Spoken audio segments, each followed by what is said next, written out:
Hello दोस्तों, good evening. कैसे हैं आप लोग? उम्मीद है अच्छे होंगे, मस्त होंगे और स्वस्थ होंगे। तो I am your educator of accountancy, BST and economics. तो जैसा कि हमने पहले वीडियो में पढ़ा इकोनॉमिक्स, और इकोनॉमिक्स का चैप्टर नंबर 1 ख़त्म कर लिए हैं और आज हम पढ़ेंगे बिजनेस स्टडी का चैप्टर नंबर 1। तो आज चैप्टर नंबर 1 में पढ़ेंगे हम मैनेजमेंट क्या होता है, importance of management, nature of management और meaning of management, concept of management. ठीक, तो मैनेजमेंट के बारे में ओवरऑल डीपली नॉलेज लेंगे। इसके बाद से हम चलेंगे कोऑर्डिनेशन पे, इम्पोर्टेंस ऑफ कोऑर्डिनेशन। ठीक, और इसके बाद एक टॉपिक और बचा था आपके, जो उसको देखना पड़ेगा। वो टॉपिक था आपका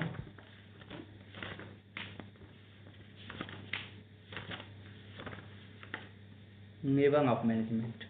तो इस टॉपिक को हम नेक्स्ट वीडियो में कवर करेंगे, क्योंकि इस वीडियो में अगर इन सब चीज़ों को कवर किए तो हमारा वीडियो काफ़ी लंबा जाएगा।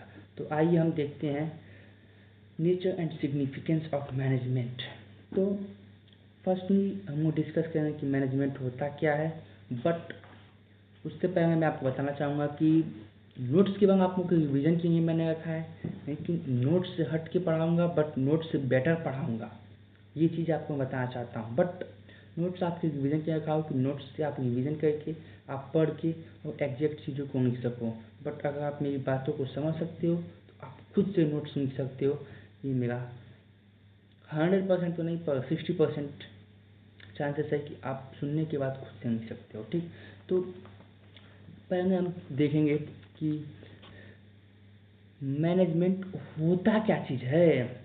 तो मैनेजमेंट को हम कहते हैं, मैनेजमेंट की एक तरह से डिफिनीशन देखी जाए तो इतना बड़ा डिफिनीशन लिखने से बढ़िया है, इतना बड़ा डिफिनीशन लिखने से बढ़िया है, एक लाइन की डिफिनीशन है, management is an art of getting things done through others with the aim of achieving the goal.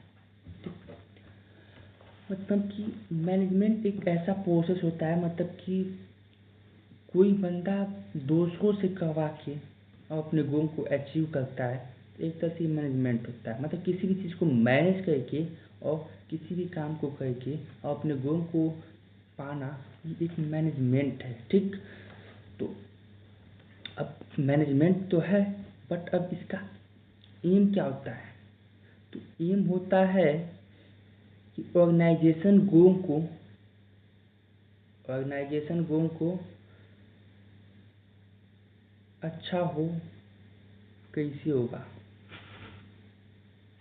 Organisation को अच्छा कैसे होगा। तो अच्छा होगा कैसे? इफिशिएंटली और इफेक्टिवनेस से। तो इफिशिएंटली कैसे होगा? वर्क ऑन टाइम, और इफिशिएंटली में नो वेस्टेज और नो रिसोर्सेज। ठीक, मतलब कि नो रिसोर्सेज तो नहीं कह सकते, लेस रिसोर्सेज नो वेस्टेज। मतलब किसी भी चीज़ की वेस्ट ना की जाए, कम रिसोर्सेज में इफिशिएंटली तरीके से काम हो जाए, और इफेक्टिवनेस में मतलब समय से काम को कंप्लीट कर दिया जाए, तभी एक मैनेजमेंट आता है। ठीक, उस मैनेजमेंट में हम जोड़ते हैं, management is a process of working with the through other effectively. ठीक, मैनेजमेंट एक ऐसा प्रोसेस है जिसको मतलब किया जाता है तो द इफेक्टिवली, मतलब एक समय से, निर्धारित समय पे, और इफिशिएंटली मतलब लेस लिमिटेड रिसोर्सेज या लेस रिसोर्सेज विदाउट वेस्टेज। ठीक, तो हमने ये तो समझ लिया। अब हम आगे बढ़ते हैं मीनिंग की। उम्मीद है कि आप लोगों को मीनिंग तो समझ में आ गया होगा। इफेक्टिवनेस और इफिशियंसी तो आप लोगों को बता दिया मैंने। इफेक्टिवनेस क्या होता है और इफिशियंसी क्या होता है?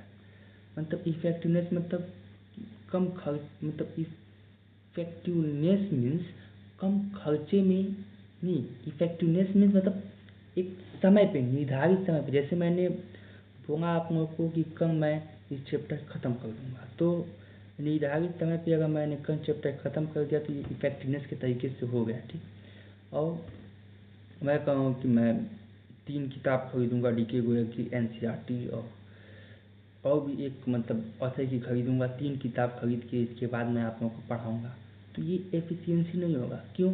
क्योंकि मैं अगर एक बुक से पढ़ा सकता हूँ तो फिर 3 बुक क्यों खरीदने जाऊँ? मीन्स एक बुक का इस्तेमाल करके मतलब कम रिसोर्स का इस्तेमाल करके आपको पढ़ा दूँ तो ये एक एफिशिएंसी होगा।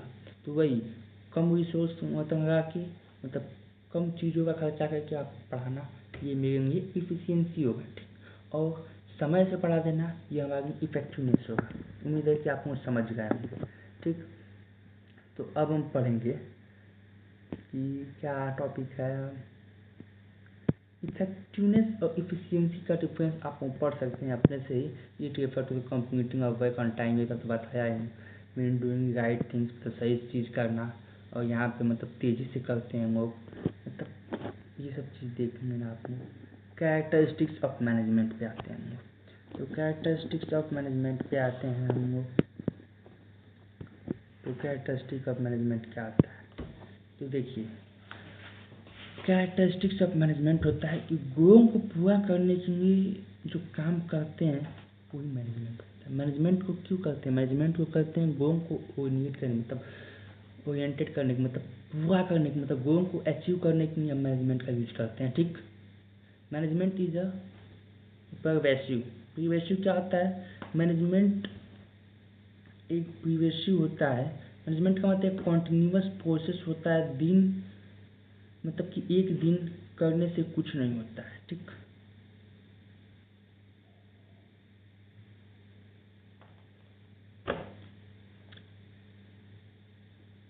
सॉरी, मैंने देखा कुछ और बता कुछ और दिया आप लोगों को। मैनेजमेंट इज एन आर्म पर रेशियो, मतलब कि मैनेजमेंट एक कॉमन होता है सबके लिए, या तो वो छोटा हो बड़ा हो कोई भी हो, मतलब कि एक सबके लिए कॉमन होता है मैनेजमेंट। मतलब सबके लिए, या तो इकोनॉमिक हो या तो सोशल ही हो, मतलब पॉलिटिकल हो, मतलब कोई भी हो, मैनेजमेंट सबके लिए बराबर होता है। चाहे वो गवर्नमेंट स्कूल हो चाहे वो प्राइवेट स्कूल हो, मतलब सबकी एक टारगेट होती है कि हमको ये गोल को अचीव करना है। ठीक, management is a multi dimensional. Management एक मल्टी डायमेंशनल है। अब आप कहेंगे क्यों? ठीक, मल्टी डायमेंशनल है तो आप कहेंगे क्यों? क्योंकि मैनेजमेंट इज मल्टी डायमेंशनल, कोई एक चीज़ के बारे में नहीं।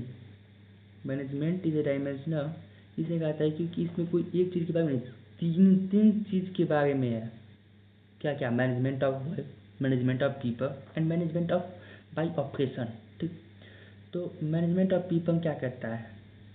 अरेंज करना पीपल को अरेंज करना, कौन क्या क्या काम कर सकता है। एक तरह से हम अपनी एग्जाम्पल लेते हैं। एग्जाम्पल में क्या में, जैसे घर पे शादी पड़ी है, तो घर पे शादी पड़ी है तो मान लीजिए कि हम मानते हैं कि फूफा जी हैं, एक एग्जाम्पल लेते हैं फूफा जी की। तो फूफा जी हैं तो फूफा जी मतलब कई सारी शादियाँ को अटेंड करवाए हुए हैं, तो फूफा जी के पास क्या है? उस काम को करने की मतलब अनुभव है। तो उस काम को करने की अनुभव है तो वो मतलब कर सकते हैं उस काम, किसी भी काम को। ठीक, मतलब शादी विवाह करा सकते हैं। तो उनको क्या कह दिया गया? मैनेजमेंट को दे दिया गया कि आप इस शादी विवाह को अच्छे तरीके से कराइए। ठीक, तो अब वो देखेंगे कि कौन कैसा काम कर रहा है। जैसे कि अब टेंट वाले को तो खाना बनाने को देंगे नहीं भाई, और खाना बनाने वाले को टेंट लगाने को देंगे नहीं। तो अकॉर्डिंग टू दियर मतलब स्किल्ड, मतलब वो क्या जानते हैं, डिवाइडेड द वर्क। ठीक, अब कौन व्यक्ति क्या काम कर सकता है उससे अकॉर्डिंग फूफा जी क्या करेंगे? मैनेजमेंट देंगे, मतलब उसको काम देंगे। तो दोनों टॉपिक कंप्लीट होगा कि कौन व्यक्ति काम करेगा, जो व्यक्ति उस विषय में जानकार होगा। जैसे कि अब मैं कॉमर्स पढ़ा रहा हूँ तो साइंस तो पढ़ा नहीं सकता, और जो साइंस पढ़ाता है वो कॉमर्स नहीं पढ़ा सकता। It's true. तो कह सकते हैं वही कि कौन व्यक्ति क्या काम कर सकता है वो उसकी स्किल पे डिपेंड करता है। ठीक, और मैनेजमेंट बाय ऑपरेशन, मतलब कि किसी भी काम को जो व्यक्ति जानता है उस काम को करने को, उससे करवाना, ये ऑपरेशन होता है उसका। मतलब कि जैसे मतलब कि एक हलवाई है वो खाना बनाता है तो उससे खाने को बनवाना, ये ऑपरेशन है। ठीक, और मैनेजमेंट एक कॉन्टिन्यूस प्रोसेस है, मतलब रोज किया जाता है, एक दिन करने से मैनेजमेंट नहीं होता है। जैसे कि फूफा जी ने कई शादियाँ करवाई थी, तब उनको हाथ में मैनेजमेंट दे दिया गया कि आप इस मैनेजमेंट को संभालिए और शादी को अच्छे से कराइए। ठीक, क्यों कॉन्टिन्यूस प्रोसेस था? क्योंकि उनको अनुभव था इस चीज़ के बारे में। तो ठीक, आप समझ गए होंगे कॉन्टिन्यूस प्रोसेस है। Management is a group activity, आम individual in organisation contribute toward achieving the goal set by organisation. मतलब सभी लोग मिल के, group of people want to achieving a single goal, this is known as management को। तो कोई एक बंदा है, उसके साथ सारे लोग हैं और सारे लोग का एम्बिशन है, गोल है, एक ही गोल है जिसको अचीव करना है, तो ग्रुप एक्टिविटी हो गई। ठीक, इसके बाद डायनेमिक फंक्शन क्या होता है? मैनेजमेंट एक डायनेमिक फंक्शन है। ठीक, तो डायनेमिक फंक्शन ये है क्योंकि रेगुलर चेंज होता है। जैसे कि अब मानते हैं फूफा जी शादी करवा रहे हैं, तो फूफा जी जब शादी करवा रहे हैं, तो फूफा जी मान लीजिए कि 1991 से शादी करवा रहे हैं, तो फूफा जी ने जो 1991 में शादी करवाई थी, जो व्यवस्था करवाया था, वो इस समय करवाएं तो क्या लोगों को अट्रैक्टिव लगेगा? नहीं लगेगा। That's why management is a dynamic function. मतलब कि मैनेजमेंट मतलब समय के अनुसार बदलता रहता है, रेगुलर बेसिस पे रहता है। ठीक, मतलब एक मैनेजमेंट को नहीं चलता। Management is intangible force, it can not be seen. मतलब मैनेजमेंट को देखा नहीं जा सकता, फील कैसा है। जैसे मतलब शादी में फूफा जी खाना बनवा रहे हैं, तो उसको कोई ये नहीं देख सकता कि फूफा जी कैसे बनवा है। फूफा जी को मैनेजमेंट ऐसे मतलब किया जा जज किया जा सकता है, मतलब जब उस भोजन को हम खाएंगे, उसका जो टेस्ट रहेगा, उस अकॉर्डिंग हम बता सकते हैं कि मैनेजमेंट उनका कैसा था, सही था या गलत था। ठीक, अब आते हैं ऑब्जेक्टिव क्या होती है। तो मैनेजमेंट का ऑब्जेक्टिव होता है ऑर्गेनाइजेशनल, सोशल और पर्सनल। ऑर्गेनाइजेशनल क्या होता है? ऑर्गेनाइजेशनल में मतलब कि तीन चीज़ें आती हैं। Objective can be divided three part, मतलब तीन पार्ट डिवाइड। सर्वाइवल, पहले कोई भी फर्म होता है तो पहले मानते हैं फर्म की छोड़ो, प्रोडक्शन की छोड़ो, सब कुछ छोड़ो, एक शॉपकीपर का एग्जाम्पल। तो शॉपकीपर के एग्जाम्पल में क्या होगा कि एक शॉपकीपर दुकान खोला है अगर, तो वो सामान को बेच रहा है। ठीक, तो पहले दुकान खोलेगा तो वो पहले देखेगा जगह को। ठीक, कि मतलब कि उसकी जगह उसके लिए इनफ है कि नहीं है, उसमें मतलब वो खोल सकता है कि नहीं खोल सकता, उसमें उसकी बिजनेस सर्वाइवल हो सकती है कि नहीं हो सकती है। ठीक, तो उसको देखेगा। फिर जब उसकी मतलब सेटअप सब कंप्लीटेड हो जाएंगे, तो उसके बाद फिर अब वो सोचेगा कि थोड़ा प्रॉफिट कमाए, तो प्रॉफिट कमाएगा। ठीक, प्रॉफिट कैसे कमाएगा? उसके पीछे दौड़ेगा, काम करेगा। ठीक, सामान को बेचेगा तो उसे क्या होगा? प्रॉफिट होगा। प्रॉफिट कमाने के बाद अब सोचेगा कि एक दुकान से दो दुकान खोलते हैं, मतलब कि ग्रोथ करेगा, बढ़ाएगा अपनी चीज़ों को। तो ये हो गया। अब देखिए मैनेजमेंट सोशल ऑब्जेक्टिव कैसे है? It provide a quantity product, मतलब कि जब शॉपकीपर दुकान खोलना है गाँव में, तो वो क्या चाहेंगे? सोसाइटी को वो क्या चाहेंगे? अच्छा सामान दे, मिनिमम मतलब कम से कम पैसे में सामान दे। ठीक, rate product at responsible rate, मतलब कि निर्धारित कॉस्ट पे सामान दे। एम्प्लॉयमेंट जनरेट करे, मतलब कि ग्रोथ करे, जब तुम लोगों को मतलब काम करने का जगह दे। इसके बाद फिर मतलब जैसे कि मतलब लोगों की सोसाइटी के अपने हित करे, जैसे कि इन्वायरमेंट को क्लियर रखे, साफ सुथ रखे। ठीक, तभी तो सोशल ऑब्जेक्टिव होगा भाई। हैं, इसके बाद फिर कुछ जब पैसा ज़्यादा कमाए तो कुछ थोड़ा डोनेट करें लोगों में। तो ये सब हो गया सोशल ऑब्जेक्टिव। ठीक, पर्सनल ऑब्जेक्टिव हम कह सकते हैं कि खुद के लिए नहीं, जो उसमें वो काम कर रहे हैं उसके लिए कुछ हित के बारे में सोचें, तो पर्सनल ऑब्जेक्टिव होता है। जैसे कि मतलब लोगों के पैसे को बढ़ाए, थोड़ा उसके प्रमोशन करें, उसको कुछ अवार्ड्स दें, उसको कुछ मतलब गिफ्ट उफ्ट दें। तो ये सब सारी चीज़ें पर्सनल ऑब्जेक्टिव में आती हैं। इम्पोर्टेंस क्या है मैनेजमेंट का? तो इम्पोर्टेंस मैनेजमेंट का इसी में समझ लेते हैं कि अचीविंग को मतलब गोल को अचीव करने का होता है।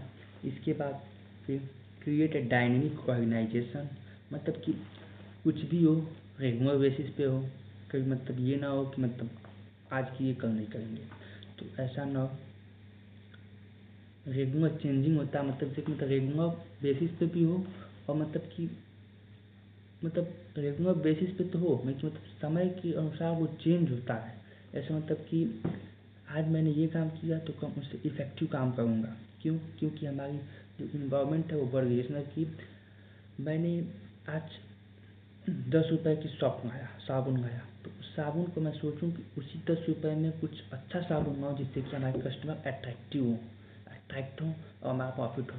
ठीक, तो डायनेमिक ऑर्गेनाइजेशन होना चाहिए, मतलब कि समय के साथ अपने को चेंज करना चाहिए। ठीक, इसके बाद help in development of society, मतलब सोसाइटी के बारे में सोचना चाहिए और सोसाइटी को बढ़ावा करने मतलब बढ़ाने के लिए मतलब कुछ चीज़ें करनी चाहिए, जैसे कि डोनेशन कर दो, जैसे कि एम्प्लॉयमेंट को बढ़ा दो, जैसे कि लोगों को इन्वायरमेंट क्लियर रखो और अच्छा सामान दो। ये सारी चीज़ें काम आती है किसमें? डेवलपमेंट ऑफ सोसाइटी में। इफ़िशियंसी को इंक्रीज करो। ठीक, समझ में आएगा? इफ़िशियंसी को मतलब इफ़िशियंसी क्या होगा? ज़्यादा वेस्टेज मत करो और लेस रिसोर्सेज में अच्छा चीज़ दे दो। ठीक, ये हो गया efficiency. Help in achieving personal objective, मतलब कि और अपने गोलों को अचीव करने की मतलब पर्सनल ऑब्जेक्टिव का। ठीक, जैसे तो मतलब अपने जहाँ मतलब अपने मतलब जैसे पर्सनल मत ऑब्जेक्टिव मतलब कि खुद के लिए नहीं, मतलब अपने साथ दूसरों लोगों को भी उस गोल तक पहुँचाने का काम करें। ठीक, जैसे तब हम गोल तक पहुँच गए, हमारे पीछे जो लोग हैं उनको भी गोल तक पहुँचाने का काम करें। तो जो हमारे साथ हो मतलब मिल के काम करेंगे उनको भी पहुँचाने का हम लोग काम करें। ये होता है कि help in achieving the personal objectives. ठीक, उनको भी मतलब गोल को अचीव कराने का काम करें। ठीक, इसके बाद नेचर ऑफ मैनेजमेंट, तो अब हम कह सकते हैं कि मैनेजमेंट एक आर्ट क्यों है, मैनेजमेंट साइंस क्यों है। ठीक, तो मैनेजमेंट तो हम कहते हैं कि मैनेजमेंट एक आर्ट भी है, मैनेजमेंट एक साइंस भी है। ठीक, मैनेजमेंट आर्ट क्यों है, मैनेजमेंट साइंस क्यों है? अच्छा, आप एक बात है, फूफा जी ने जब शादी करवाने की सोची होगी तो कुछ तो सोचा होगा ना? क्या सोचा होगा? ये सोचा होगा चाउमीन इधर लगेगा, छोला उधर लगेगा। अरे भाई, जब कोई भी आएगा तो गोलगप्पे खाएगा ही, तो गोलगप्पे को उधर लगाएंगे। तो ये सारी चीज़ें को अरेंज किए होंगे, तो अरेंज की कहाँ की होंगी? माइंड में अपनी एक आर्ट बनाएंगे, इमेजिन किए होंगे कि ये चीज़ें यहाँ रहेंगी, ये चीज़ें यहाँ रहेंगी, तो हमारा जो मतलब जैसे कि जो क्या कर सकते हैं उसको, मतलब जो हमारा शादी का फंक्शन रहेगा वो मतलब अट्रैक्टिव दिखेगा और सही लगेगा। ठीक, तो एक तरह से वो माइंड में आर्ट बनाए और एक तरह से एक मैनेजमेंट एक प्रिंसिपल पे भी बेस करता है जिससे हम उसको साइंस कहते हैं। ठीक, साइंस भी कहते हैं, क्यों कहते हैं? क्योंकि मैनेजमेंट एक साइंस भी है। जैसे कि भाई देख लो, कई सारे प्रिंसिपल आते हैं, मतलब कि अब मैनेजमेंट एक साइंस क्यों कहते हैं? क्योंकि ये एक सिस्टमेटिक बॉडी ऑफ नॉलेज होता है that is based on general truth,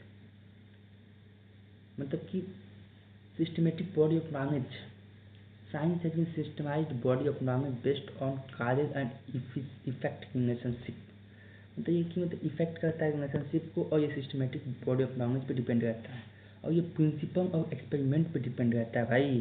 जैसे मानो कि हमने एक आर्ट बनाया अपने दिमाग में, मतलब अपने दिमाग में मतलब इमेजिन किया, इमेजिन करने के बाद उसको जब हम उतारेंगे मतलब उसको मतलब रियलिटी में जब करेंगे, तो पहले हमने इमेजिन किया कि उसको एक्सपेरिमेंट किया, मतलब उसको मतलब दिखाया कि हाँ सही है, तो मतलब ये हुआ ना एक साइंस और एक तरह से साइंटिफिक प्रिंसिपल होता है। इसमें मतलब प्रिंसिपल भी होते हैं मैनेजमेंट्स में, और तो एक्सपेरिमेंट एंड ऑब्जर्वेशन,